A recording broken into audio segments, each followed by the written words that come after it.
Il y a beaucoup de gens qui éprouvent le besoin d'être plus séduisants, plus charismatiques en utilisant leur voix. Malheureusement, c'est un instrument qui n'a pas de notice. On va donc en parler dans cette vidéo et en guise d'introduction, l'autre jour, je suis tombé sur ce TikTok qui m'a fait énormément rire. If I asked a girl for chapstick and she just pulls me in to kiss me, I would say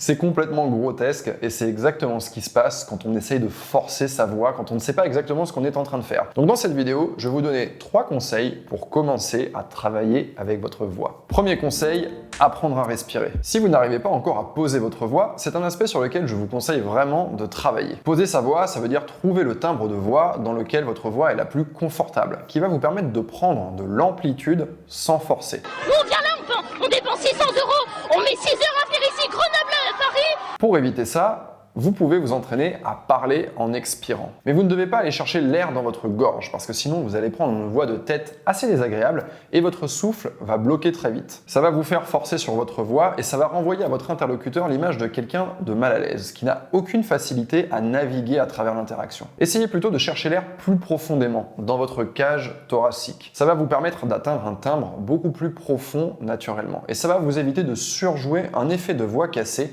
qui n'est pas du tout naturel. And I could be late doing mom things. Nobody understands. Si ce phénomène vous intéresse, vous pouvez taper Vocal Fry dans YouTube et vous intéresser aux différentes vidéos qui en parlent. Vocal Fry, ça signifie friture vocale. Ce sont les gens qui cherchent à parler plus grave, mais qui, au lieu de le faire en respirant convenablement, eh bien, vont le faire un petit peu comme ça, en tirant sur les muscles de leur gorge et ça va donner cette voix tout à fait désagréable. Deuxième conseil, faites attention à votre intonation. Il y a un tic de langage terrible que j'observe assez souvent et qui touche à l'intonation que vous allez prendre quand vous prenez la parole. Certaines personnes ont tendance à terminer leurs phrases sur des intonations qui montent au lieu de descendre. Ça va donner des prises de parole où on ne sait jamais quand votre phrase s'arrête parce qu'en français, une phrase déclarative se termine toujours sur une intonation descendante. Et si on ne sait pas quand ça s'arrête, vos paroles n'ont aucune portée et c'est beaucoup plus facile de vous couper la parole. Par exemple, quand les gens se présentent, ils vont souvent terminer par une intonation qui monte. Et ce type d'intonation signale que vous attendez un feedback de la part de votre interlocuteur, vous attendez une validation. Vous aimez cette vidéo ? Vous voyez, là je suis en recherche de validation. C'est pour ça que c'est une intonation qui est utilisée notamment dans les questions. 96, quel athlète français devient champion olympique du saut à la perche? Le saut à la perche, ah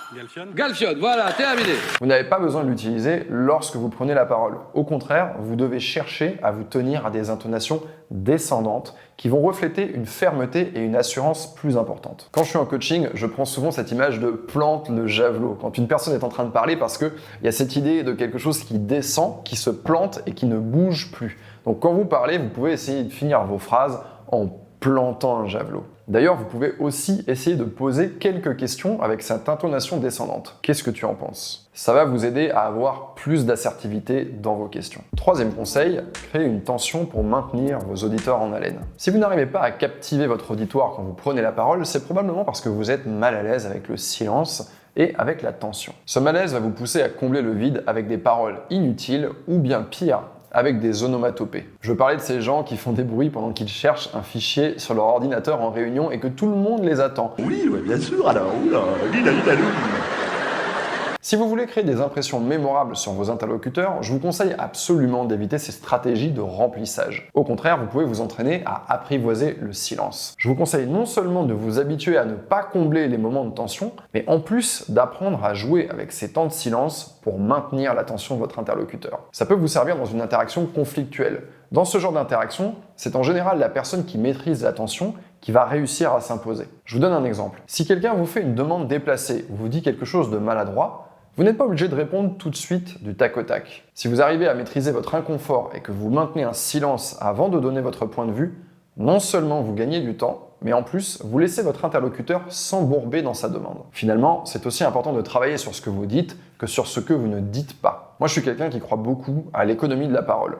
Vos silences et votre souffle sont en réalité aussi importants que ce que vous dites quand vous prenez la parole. Mais bien sûr, il y a beaucoup d'autres éléments à prendre en compte si vous voulez rayonner et devenir plus influent face à vos interlocuteurs. Si vous voulez aller plus loin, je vous offre une masterclass gratuite qui reprend certains de ces éléments et je vous invite à la découvrir en cliquant sur le lien dans la description. C'était Yann et on se retrouve la semaine prochaine.